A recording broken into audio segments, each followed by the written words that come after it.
Shalom Aleichem Rabbi. We're in the Parshas of Vayishlach, and we're in the month of Kislev. That means sooner or later, probably sooner before later, we're going to have that big yontif called Chanukah. There's two Yom Tovim D'Rabbanan. One is Chanukah and one is Purim. So we have three regalim in the Torah, Pesach, Sukkot, and Shavuos, and we have two Yomim Noraim, Yom Kippur, Rosh Hashanah is 5. Then we have Chanukah and Purim is 7, and some minor Yom Tov and Lag BaOmer and Rosh Chodesh, and so I'm coming out with a sefer very shortly. It's called, just like the first sefer, Gigantic Little Secrets of the Torah, Q&A on the 14 major and minor Yom Tovim, plus 80 questions and answers on davening. Now we are going to go to this Parshas Vayishlach, and the next session this week will be starting the 36 questions of Chanukah. 36 questions and answers. The last time I gave a shir here, I asked a question, maybe it was not on Torah Anytime, maybe it was on Kol Haloshim. Last Friday on Kol Haloshim, December 1st I think it was, I hit number 2,000. Now on Kol Haloshim we're up to 2003, 2004. And on Torah Anytime, I don't know even how many it is, maybe 200. So Kol Haloshim is every day, and Torah Anytime is once a week. But this week we're going to do another one, besides the Parsha. It's going to be on Chanukah, the 36 questions of Chanukah, and the answers, and a little history of Chanukah. And also I'm going to read you an incident that happened, how once it happened that Chanukah fell out on Purim. That's right. Chanukah that comes over in December fell out in Purim. That usually comes in March. It fell out in Purim. Chanukah and Purim together? Well, you just listen to the next year. This week. Alright, let us learn Vayishlach. So Yaakov left Laban, and Laban caught up with him, and he was prepared to fight and to kill Laban, or first to pray to Hashem, then to fight, whatever. And he prayed to Hashem, and Hashem just said, there's nothing to worry about. I promised you earlier, 20 years ago, do not fear my servant Yaakov. Al tiro avdi Yaakov, nothing to fear. So we get now, Laban left and kissed his kids goodbye and didn't kiss Yaakov because the Chaim said he couldn't kiss Yaakov. Well, Yaakov is given emes. Yaakov is emes, and this fellow Laban is sheker. And it says in the Mayim Beis HaSheva last week that someone heard the Chaim being Maver Sedra all by himself, privately in a room. He didn't think anybody was listening. And the Chaim Maver Sedra every Friday, every day maybe. And he said it in Yiddish. He says, Vayinashik es bonov es benosav. He kissed his sons and his daughters. That means his sons. That means his grandsons and his granddaughters. His daughters and his granddaughters, the 4 wives are his daughters from 2 living wives. And his granddaughters, 1, Dina, and so he kissed them. So the Chofetz Chaim said, about that kiss, von der Kush kommt alle Rishei Yisrael. From that kiss that he kissed his daughters and grandkids, it had a mashahu of an effect. Generations later, every wicked Jew came from that kiss. Von der Kush kommt alle Pushim and Apikorasim von Yidden. No Jew who's a real Jew was going to ever become an Apikoros or a Russia. Not a real Jew. There's some trace left in there from the Zaidi Lavan, Yaakov's father-in-law and uncle. Bandit, von der, one of the people in the audience here reminded me what the Mayim said. Von der Bandit, from that bandit, kommt alle Rishoyim and Rishei Yisrael, all the wicked Jews. Because a real Jew doesn't hate himself or his religion or his God. No, it's impossible. Not a real person. A Hasidic Rebbe once told a person hundreds of years ago in a little shtetl, Yid decided to shmad himself, and he wore a big cross, And they came and told the Rebbe, Shmerel hat sich geschmadet. Shmerel converted. So the Rebbe looked at this other Yid and said, listen, nothing to worry about. Kein Yid hat sich geschmat. No real Jew ever shmat himself. No real guy ever became a Yid. No real guy ever became a Yid. All the Gerim's neshamas were at Har Sinai. When they rejected the Torah, when God peddled the Torah to all the nations, the majority said, no, it's not for us. But there were Yechidim who wanted it, but they couldn't they were outnumbered by the masses. So their neshamas were at Sinai. They eventually became Yidden. No real guy ever became a Yid. And no real Yid ever became a guy. A richtige Yid wird nicht kein Goy. Und a richtige Goy wird nicht kein Yid. So that's the way it goes. There's something in you that makes you reject the first, most prominent religion in the world. Paganism, yes, came before Judaism. But that was Sheker. Because Abraham convinced them the invisible force is the force behind all forces. That was hard. People had to touch it to believe in it. But Abraham said, no. There's things that are intangible. Now we understand that in modern times. We know that radio waves that come into this radio are not tangible, but they're real. And if I drop this, it falls down. That's a force of gravity. And there's magnetism.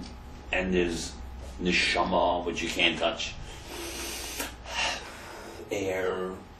The real important things are invisible, like Hashem, like neshama, like radio waves, like magnetism, like microbes, because they can kill you. So anyhow, if you see the emes, you don't give it up for some silly reason. Anyhow, so let's go now to this week's parsha. Vayishlach Yaakov Melachim. Yaakov sent angels in the guise of men, lefonav, in front of him, el Esav Achiv, to Esav, his brother. Brother. Why would you call him brother? He wants to kill you. All through the whole thing is always called brother. Always. Even when they're born, they hate each other when they're young. Why do they call Eicha Achiv? For a very important reason, says the Mayim. All the Goyim were pagans except Esav. He was a murderer, he was a killer, he was a lowlife, he was a philanderer, but he not a pagan. Did not worship Avodah Zarah. Not until the Jews in the time of Vayishlach perverted themselves, and then they followed it, Esav. Jews are the leader of the world. If you're perfect and clean and good and honest, the whole world is honest. If you don't, you give up your heritage, the whole world collapses. It's all your fault, and it's all your credit. Avraham Avinu was a social reformer. Because of him came those other two religions, stepchildren of the Jewish religion. They all believe in one basic thing. There is one supreme being. And even Hinduism, and I don't know about that. But many primitive religions believe in one primary force. So Abraham changed the world from paganism to monotheism. Christianity and Islam is a product of Abraham. Abraham's child Yishmael, and Yitzchak's child Esav. So Vayishlach Yaakov. So Esav is his brother. He shares that with him. He's not a pagan. There's people today that are not pagans. Billions of them. They want to kill you. Vayishlach Yaakov Melachim lefonav el Esav Achiv, his brother. Arsa Seir, to the land of Seir. Sedei Edom, the fields of Edom. These are all code words for Esav. Esav is called Esav. Hoy Shav, how false is he? He fools his father for years. Esav, Asui, his maid, he came born with little hairs over here, and teeth already, and little hairs on his skin. He was like a 6-month-old baby. He was Asui, ready-made. And he's called Seir, hairy. Well, the fields of Arza, land of Seir, and had a lot of trees and bushes like hair. And Edom, that's another name for Esav. Edom means ready, or you love blood, Adom. Yitzhak Leimor, he commanded them, saying, Ko Somru Ladoni, go say to my master, Esav to my master, Ko Omar Abducho Yaakov, so says your servant Yaakov, and Lovan God, he was loving, I lived as a ger, I never owned real estate. In those days, everybody owned a piece of land. Otherwise, you're a ger, you're a wanderer. I'm waited until now to come home. Now, Adoni, to my master. All through the story here, it says, Adoni, you're my master and I'm your servant. He shouldn't have been machnia himself to this Russia that much. He shouldn't have flattered Esau, should be mechanef him, flatter him, and he shouldn't lower himself. Abdecha, your servant, Adoni, my master. Because of this, it's 8 times in the Parsha you see the word Adoni and Abdecha. Because of that, at the end of the Parsha, we see there were 8 Edomite kings in Eretz Yisrael before there ever was a Jewish king. Where do you see that? At the end of the Parsha. Here. The Eil HaMelachim Asher Malchu, that reigned, the Eretz Edom, the land of Edom. That was below Eretz Yisrael. Below Edom, Lifnei Molach Melech Lifnei Yisrael. Before there was one Jewish king. 8 of them he mentions. Bela, Yovav, Chusham, Hadad ben Bedad, Samlo, Shaul, Hanan ben Achbor, Hadar, and Mezahov, Goldwater. Bas Matrei, Bas Mezahov, the daughter of Mr. Goldwater. That was his name. Anyhow, so there was 8 Jewish Edomite kings in Edom before there was ever a Jewish king in Eretz Yisrael, because he lowered himself too much. He said 8 times, Adoni. I live with Lavan as a ger. I'm a stranger. So Rashi says, don't worry about dad's bracha. You're going to be a sire and a big person and a prince. I don't own any land. I'm 98 years old, and so are you, 98. We're twins. And I'm just wandering around. I don't even have a home yet. What are you afraid about me? Don't be attack me. The father's bracha didn't come true. Of course, Yaakov is in a different world of Esau. They don't understand each other. Yaakov is in a world of Ruchnias, one of the 3 others. So, but to Esau, it's all with your own land. Sar, I'm not a sar. I'm a ger. The opposite of a sar is a ger. A ger means a wanderer, you have nothing. A sar is a master. And do you know that sar and ger have the same gematria? Sar, shin resh, 3-2 is 5. And ger, 3-2 is 5. If you're not a sar, you're a ger, you're a wanderer. If you're not a ger, you're a prince. Either or, you're up or down. And I live with Lavan, Gardi, I live. So why should I want you to say Yoshafti, I live? Why Gardi? Rashi says, Gardi is the same letter as Taryag, which means I live with Lavan and I kept the Taryag mitzvahs. What does Esau care if you kept the Taryag mitzvahs or religious Jew or not? Because Yaakov is saying, listen, I lived with this scoundrel for 20 years. I kept all the 613 mitzvahs. He had no effect on me, nor will you. So I don't fear you. I'm waited until now to come home. Now this is the future Jewish people, the millions of peoples, and that one man with his 11 sons and 1 daughter, Dinah. That's the future of the Jewish people. The future of the Jewish people will also come back home one day. Ayin Tov Hey Ato. After Ayin, 70 years of the first Golus, of the Golus Babel, after the Korban of the base, the first base of English, 70 years, then they built the second base of English. Tov, after 400 years in Mitzrayim, because the birth of Yitzchak was exactly 400 years till he got out of Mitzrayim, the 400 years of Golus Mitzrayim, and Hey, after 5,000 years, we're in now the 6th millennium, 5772. Then I'm coming home. After Ayin, 70 years ago was Babel, after the destruction, first place of English. After 400 years, I know it's not in chronological order, but Chazal say this, tough. It's after 400 years of Mitzrayim experience. They were only there 210, I know. 190 and 210 is 400.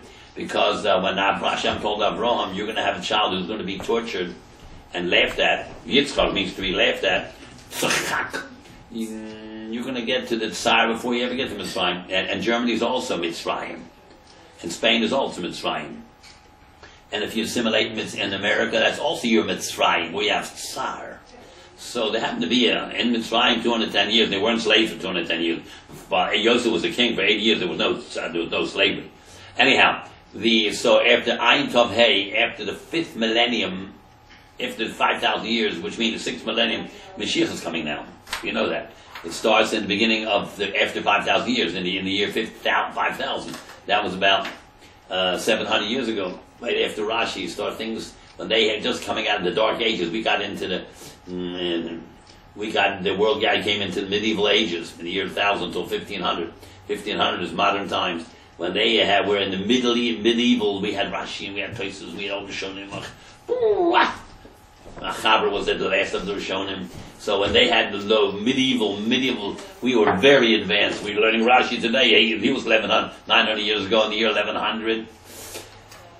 I'm coming home, he says. I have bulls, many bulls and cows, and donkeys, with sown and sheep, the ebed and male servants, the shivcha female servants, and I'm sending a message to you, my master, to find favor in your eyes. Let's be friends. Let's forget about the olden times. You see, I'm not a rich man. Oh, you have 100,000 sheep and 150,000 goats. I know, but they can die, And real estate, you can't take away from a person. It's a chevis yesh bo achrayus. There's return. You can't steal a piece of land. I can steal gold or a diamond ring, or I can poison all your animals. But real estate is where the real money is, because it's real. He says, I don't have any real. I'm not a rich man. You own land. Say you own this country here. I have nothing. So what is there to fear? Yoshuva Hamalachim, the angels came back. They were in the form of human beings. Why would he send them in the form of human beings? Angels, because he thought Yosef was going to kill them. So he made them angels. When the angels came to Yosef, the Medrash says, they start beating up Yosef. So they told these angels, leave him alone, he's a grandson of Avraham. The Medrash says they ignored him. He's a son of Yitzchak. They ignored him. He said he's a brother of Yaakov. Oh, brother Yaakov, we leave him alone. Why? Yaakov and Esau were twins. They both came from the same egg. If one brother can make it, the other one could make it. They're contemporaries. From Yaakov, your brother, he's still living. Avram is there. Avram is dead, and Yitzchak is an old man and doesn't see nothing, doesn't go out of the house. Yaakov is your equal. You still have a chance to do tshuva. Maybe your brother is a good person. Why can't you? You come from the same family. When the Esau soldiers said to the Malachim, he's a brother of Yaakov, they stopped beating him. Maybe he has a schus. So they came back by Yeshuva Hamalachim El Yaakov Lemar to say. They say, why didn't you say by Yeshuva Yaakov El Yaakov by Yomer? They said, why don't you say that? Why you say by Yeshuva Yaakov Lemar? They came back to speak. Because a malach has a function. Once he fulfills his function, he disappears. When you say by Yeshuva Yaakov by your end, they said, which means they came back and they also said something. That's for human beings. But for a malach, once he says what he had to say, he vanishes right away. A malach has a shlichus by Yeshuva Yaakov Lemar to say. That's all the reason they came back. Nothing else. They have no life after that. They came to your brother again, bracham. As El Esau the Gampo he's coming towards you. You know he's coming towards you. For Abba Meos Ish with 400 men. He means business. 2 98-year-old brothers are going to have a showdown. 400 soldiers. What's the difference if it's 300 and 900? Because Esau knew. Esau was not stupid. He was very smart, except he was very wicked. He knew the destiny of the Jewish people from Abraham to his father Yitzchak, and he knew it that Jews are going to be slaves in Mitzrayim 400 years, and then they're going to take over the country. Well, before they were there. The first of the 210, the first 100 years, they were the tops, like in Spain, like in Germany. They were the head of all industry. They were mitsuyonim, excellent in any field. They were superior. So Father said, we got to get rid of them. They're taking over the place. Let's get rid of them. They're highly assimilated. 49 levels of assimilation. They're taking over the country. We have to get rid of them. They have 6 children every time they give birth. We only have few. They own all the industries, the business. So he said to Pharaoh, listen, you know the Jews are going to eventually outsmart you. give me 400 soldiers and 400 horses from Mitzrayim, and I'll wipe them out. They won't have to be here 400 years. So he came with 400 soldiers, and from horses, 400 horses from Egypt, and he wanted to wipe out Yaakov with the 400, which means you never have to go to Mitzrayim. I'll wipe you all out, and tell me as a fire in Egypt, I'll save you all this trouble. Don't worry about it. So they gave him 400 soldiers.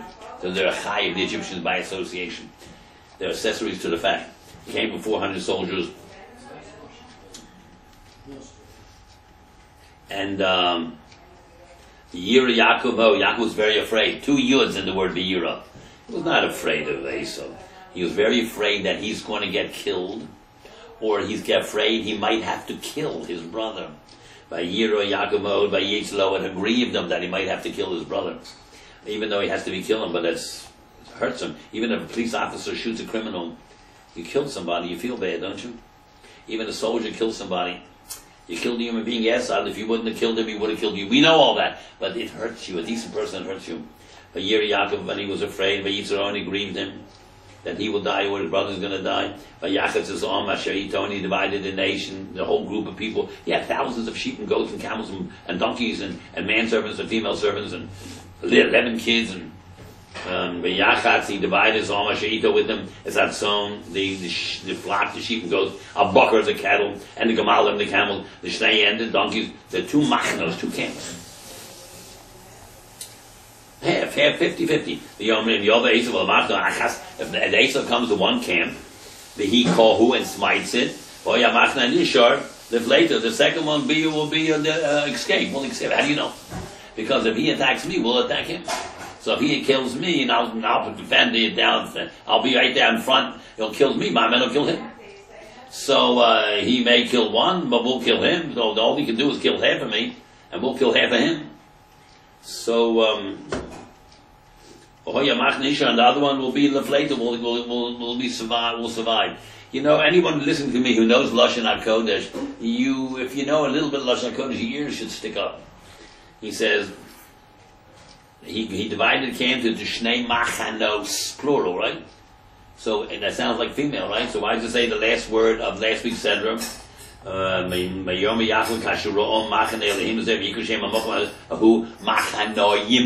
Plural. That's Zochar. This is Nekeva. So you see, Rashi says a few words, about 5 words he brings, could be Zochar or Nekeva. There could be Eish, could be male and female. Shemesh, sun, could be male and female.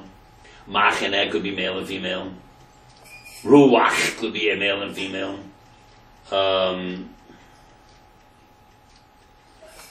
Certain words can be male and female, because here it says in the last week said in the last word machanayim, 2 camps, and here is machanos.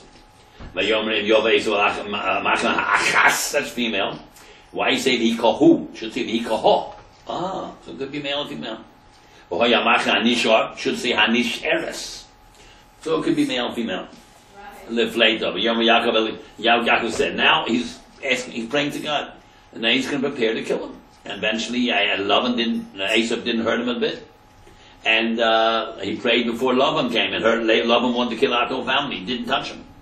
Jews threat always comes right up to the last moment, and then God saves us last minute. The Jews were standing at Mitzrayim on the 7th day of Pesach, at the Yam Suf, the Red Sea, and Mitzrayim was behind them with 600 best chariots plus hundreds of others, secondary chariots, 600 top chariots with 3 seaters, and they had 3 horses each. That's 1,800 horses against a bunch of defenseless, no army Jews. And they said to Moshe, "We're going to be dead in 5 minutes." He said, "Don't worry about it. Hashem will take care of you. Just have emunah." And what happened after the next few hours? Every Egyptian soldier was dead, and not one Jew was hurt. It always is like that. 360. You have emunah in Hashem, and let the chips fall where they might. Always works like that. Vayom Yaakov Elahei Ovi, the God of my father Abraham, Elahei Ovi Yitzchak Hashem Ha'omer Elai Shuv, return La'atzchot to your land, Ulamo La'atzchot your birthplace. Ve'etivo Yimach, I'll be good for you. Nothing to worry about. Ve'etivo Yimach. That word Ve'etivo has an extra yud, Aleph yud. What's that first yud doing there? He says, "Look, Hashem, you tested Abraham, my grandfather, with 10 tests. You never paid him off for any of the tests. Now it's time to pay him. I need help now. Please pay those Yud, that Yud Nisyonos that you Avram passed and you never paid it back. I'm the grandson. Let's time to cash in on that credit. Because I'm too little for any more chesed. For 20 years you did me favors every day against that gangsters and Oizvorf Lavan, that swindler, that cheater, that liar, the Zadie of the Jewish people, that crook, that thief, who changed my salary 100 times, even tricked me on my wedding night. I don't have any more credits left. I'm too small for all the chasodim, and we call emes and all the truth. Asher see so as that you did with your servant. Now it's time to cash in on those 10 nisyonos of Avraham Avinu. The Chachamim tell us this pasuk 11 is the 8th pasuk in the Sedra, because it starts with pasuk 4. Number 11 is the 8th pasuk in the Sedra. It's the 8th pasuk in the Sedra, and the Sedra is the 8th parsha in the Torah. An 8th of an 8 is a 64th. Chachamim tell us that a Talmud Chacham and a Tzaddik has a right to have a little gaiva, arrogance. How much? A 64th. Wow, very little. So you say, okay, 64th, 1 out of 86th, or 9 times 9, 81, 81st, or a 49th, 7 times 7. Or 100ths, a 10th of a 10th, 100ths. Why a 64th? Because if you know Torah well, 64 is Samach Dalet Sod. The secrets of the Torah is built into numbers. All the Torah is Gematrias, and Rosh Tevis and Sof Tevis, and all these things. And the Miloi, when you add up the middle letters, the whole Torah is numbers. You know why numbers? Because number is the mathematics and arithmetic and geometry and trigonometry. Mathematics is the only scientific field that is absolutely correct. All other fields, they give a theory why this happened, and then they change it 20 years later. Math is an exact science. 2 times 3 is 6. No ifs and buts. It's not 6.000001 or 5.9999999. No, it's 100% wrong. It's 6, period. Math is an exact science. Torah is an exact science. Every single thing is emes. That's why we fight all our life about a Gemara and a Tosfos and a Rishon and a Shulchan Aruch. It must make sense. It must be logical. Blind faith is for Gentiles. We have logic. Yeah, one thing you have to have blind faith that God exists. Everything else, we have to figure out why. And since the whole system works so fabulously for the last 5,772 years, you don't have to figure everything out. 99% is good enough. You have to trust that if everything else is logical, then you can go along with the very few things that you're not vaday on. If your boss paid you every week in cash for 10 years, and one Friday he gives you a check, but you have a doubt that that check is no good, why? He's never dishonest with you. If you see the whole system as emes, why do you doubt if you have one thing that goes wrong? Not wrong, but it's different. So, 160, this the 6th pasuk, the 8th pasuk, and the 8th parsha, 164. He has a right to have self-confidence. Keep a matli of Artis Yarden is there. With my staff, I crossed over this river Yarden 20 years ago. Because when I ran away, Esau sent his son, Eliphaz, to kill Yaakov. Because he's running away. And he said when he stole the brachos from his brother, he says, I'm going to kill him. So he sent Eliphaz to kill him. But Eliphaz got to Yaakov, he says, listen, I have to do kibbut av. He sent me to kill you, but I learned Torah from you. You're my uncle, so I can't kill you. He said, I'll tell you what, Eliphaz, take all my clothes away, everything, my possessions, my money, my gold, my everything, my credit cards, my wallet, everything, and leave me poor, penniless. Ani choshev kameis. A poor man is like a dead man. So that's what he did. That's why he only had a motley. I came here 20 years ago with nothing but a walking stick, and now I'm a multi-millionaire with 2 camps, thousands of sheep and goats and animals, 11 kids and 12 kids with 11 with Dina, and 4 wives, and sheep and goats and male and female servants. That's one explanation. That's a shot. The deeper shot is the Makli of Adis Yad Nezeh. When I got to this Yarden, leaving 20 years ago and going this way to east to Iraq, which is that's where Choron is on Euphrates River.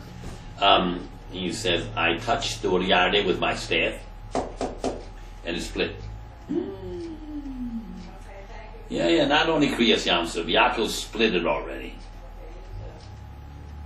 When he was running away for his life, the Bnei Yisrael also, when they were running away from Mitzrayim for their life, Moshe touched the Yamsuf, and it split. So I said, I crossed this Yarden with my makel. Now he did it again, right here, 20 years later. And now I crossed over this river with my makel. Now, 20 years later, I became a multi-millionaire. I have 2 camps. Save me, please, from my brother, from Esav. Again, brother. He wants to wipe out the whole Jewish people that you proud me of. The whole world's going to know about us. We're going to be a nation of millions and millions and millions. And here are these 11 boys here. And me, he's going to wipe it out, and in 5 minutes it's all over. Was there ever another man who wanted to wipe out all the Jews in 5 minutes in one day? Ever heard of a man called Hatzileni no Miyad, Rosh Tevas, Haman? Wow. Hatzileni save me, no please Miyad, from the handoff. Hey, Nun Mem, Haman. Also wanted to wipe out in one day. Hey, Achi, my brother, I'm afraid of him. Not that I'm afraid of him. I'm afraid that he's going to wipe out the kids. I have no fear. I have tremendous amunah. But maybe he'll wipe out my wives and kids. I can't force another man to have my level of amunah. I'm afraid of him, or I'm afraid might have to kill him. Pen Yavovi Yikani, maybe will smite me. That was with the Jewish people. I'm not worried about myself, but you promised Hashem. How's it going to continue on? Yaakov is 98 years old. Now, Omarto, you said to me, hey Tiv, I'm going to be good for you. Hey Tiv, I'll be very good for you. You said it to my father, you said it to my grandfather, you said it to me. So, I have to rely on you now, Hashem. So sometimes I'm going to make your children Chol Hayam, like the sand of the ocean. You can't count them, there are too many. We're up to Shani.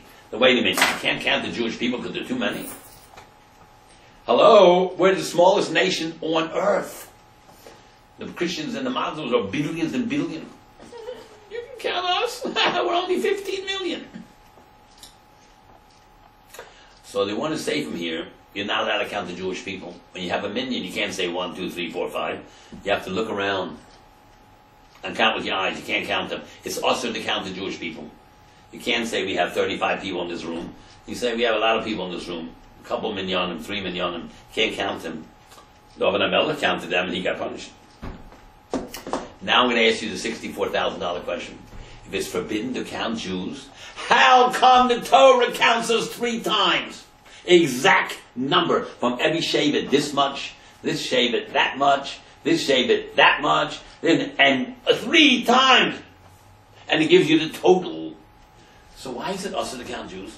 And when you give a Chatzi Shekel, they count the shekel every year.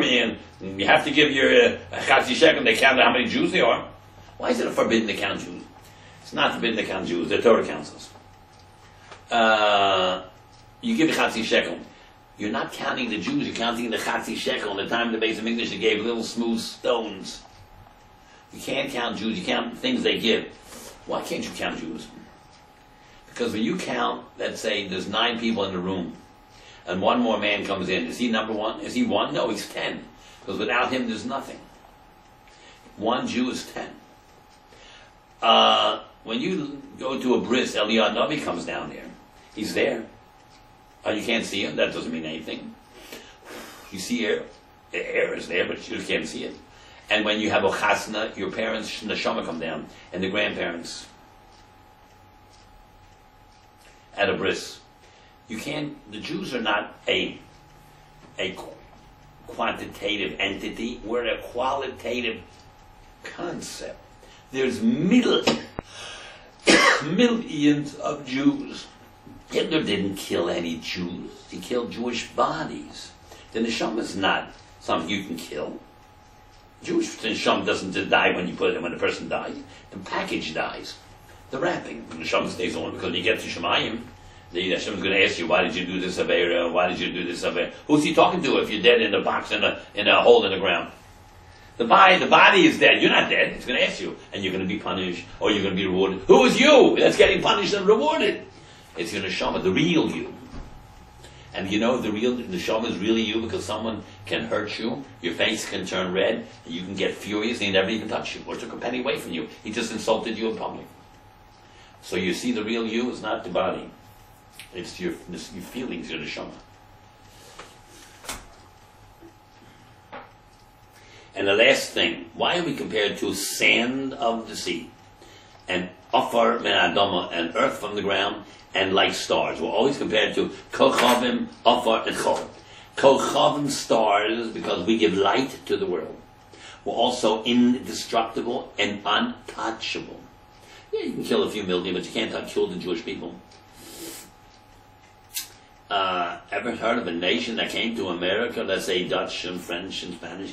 Do they pray every day, I wish to go back to Holland or to Spain or to Germany? Ever heard such a thing? We do that every day. We want to go back to Yerushalayim. We're dual citizens. We have two countries, this country and Eretz Israel. We're Jews who live in America. We're not American Jews, we're Jews that live in America. We're eternal. We have a homeland. And that's where we belong, that's where we came from, that's why we're going back. So, stars are untouchable, indestructible, and they give light to the world. Jews, there's no Jew in the world that can't read or write, at least one language. But there's many others who can't do that. Then comes Afar. Afar is life. All food comes from Afar. Chias HaMeisim comes from the Afar. The first man was made from Afar. The first hippopotamus was not made from the Afar. No snake was made from Afar. No creature that's the same in the Torah made from Afar. They just, boom, was there 1 second. Spontaneous generation, yes. That happened once only, when God made the world. Vayomer Hashem Yihor. Vayomer, energy became matter. Light, photons, sun, moon, grass, animals, fish, birds. Didn't say anywhere that it came from Afar. Only man came from Afar. Afar is the source of life. You can't drink milk. You drink milk because it comes from a cow who eats grass that grows on the ground. That's life. It comes from the earth. You have all kind of foods because it grows on the earth. There are trees that are stuck in the ground. Or eggs that come from a chicken who eats food on the ground. Or meat that from an animal that eats grass. So all life comes from, the life started from Adam Rishon. The Chias HaMeisim will come from the ground. And Lafar on ground is the source of life. And Chol is, everybody walks on us. Like sand, but you can't crush us. And in sand is individual kernels. You blow it away, there's no cohesion there. You put a little water in from the ocean, the wave comes in, and that hunk now, that bunch of sand becomes one hunk. Mayim, Torah, makes achdus amongst individual Jews. We are sand, indestructible, everybody walks on us, but put a little water on those sands, there's achdus, we can stop the most powerful forces. The ocean beach stops the ocean waves.